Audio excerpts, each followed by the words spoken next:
Hi guys! Another day, another gala ulit. And for today's video, nandito nga ako ngayon sa Victory Liner, Cubao Terminal para mag-book ng biyahe papuntang Zambales. And it costs 479 each and regular bus lang yung kinuha namin and 1 PM yung alis namin. Di ko na maalala kung kailan ako huling nag-bus papunta sa mga probinsya pero ang ganda na pala talaga dito sa Victory Liner. May malinis at maayos silang waiting area. Meron na rin bilihan dito ng mga pagkain and drinks habang naghihintay kayo. Iba Zambales bus yung sinakyan namin, estimated hours ng biyahe is 5 to 6. So, i-ready mo na yung puwet mo. Let's go!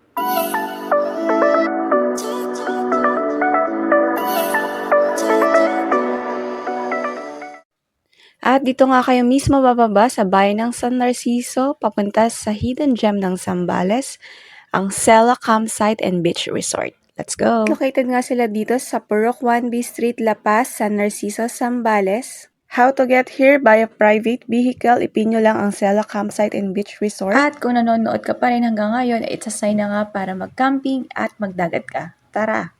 At ito nga, kanilang malawak na parking area.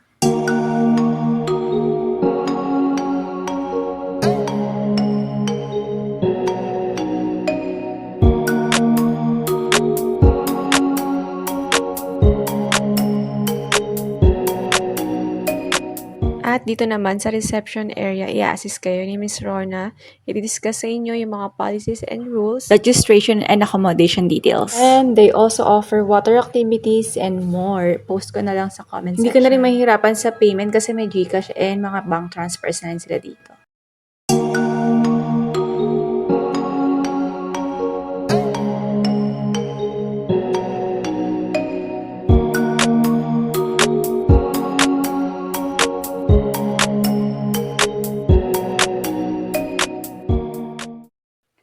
First stop is the family room, Andrew 1. Sa labas pa lang, meron na silang mga tables and chairs. And pagpasok mo dito, meron silang smart TV with cable and also tables and chairs for working area and 2 queen size na bed na good for 4 to 6. May patawel na rin, electric kettle and mini ref. And meron din sila dito mini cabinet for your things.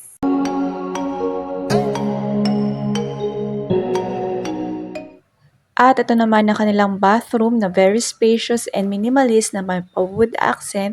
Ito yung shower area na may hot and cold na and bath essentials. And ito naman yung toilet nila with toiletries and bidet. Napakalinis nga dito. May mga saksakan na rin if mag-blower kayo.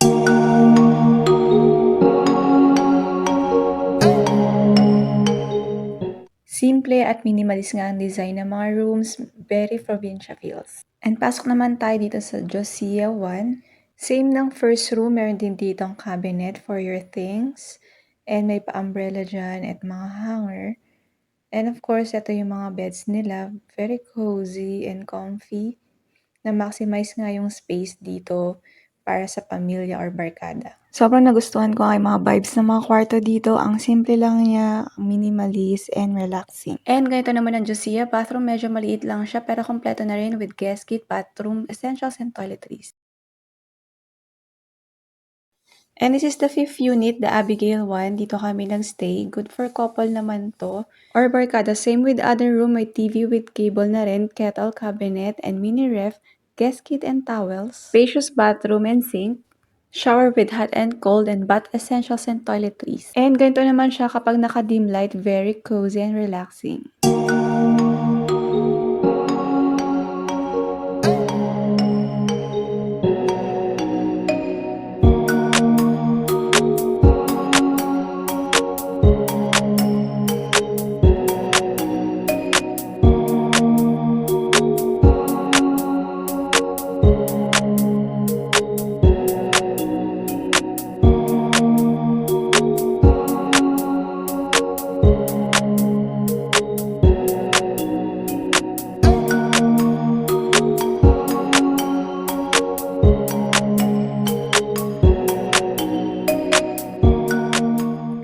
And ito naman yung common bath and toilet para sa mga cabins. Separated yung pang boys and pang girls and malakas yung water dito and spacious sa loob.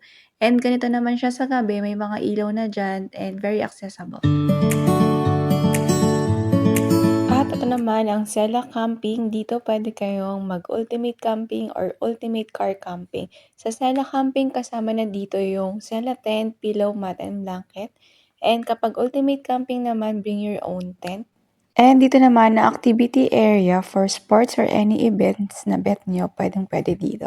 And 2 minutes walk lang, nandito ka na rin sa kanilang cabana, pwede kang mag-relax dito. And a minute walk lang, ito na ang kanilang beachfront.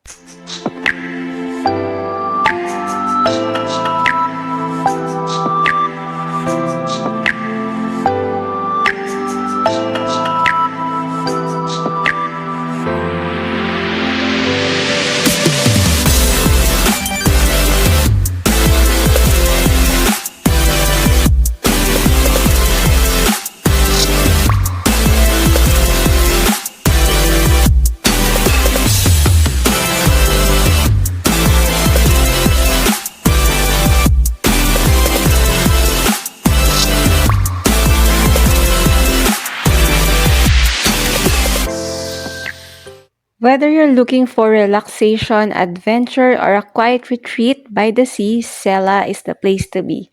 Sela Campsite and Beach Resorts offers cozy accommodations from camping tents to your camping car, air-conditioned beach cabins and family rooms, and a good view of beachfront, spacious event venue for prenups, weddings, team buildings, retreats, and other events. They also offer activities like ATV, jet ski, volleyball, water activities like surfing, banana boat, and island hopping, and many more. So, hindi ko na nga na-try yun, and ito na lang ang tinry ko, yung ATV.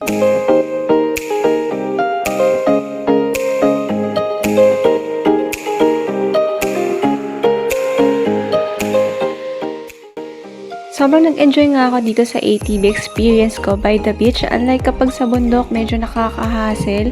Pero dito, grabe, nakaka-enjoy siya, nakaka-relax siya. And it's a must try. Promise.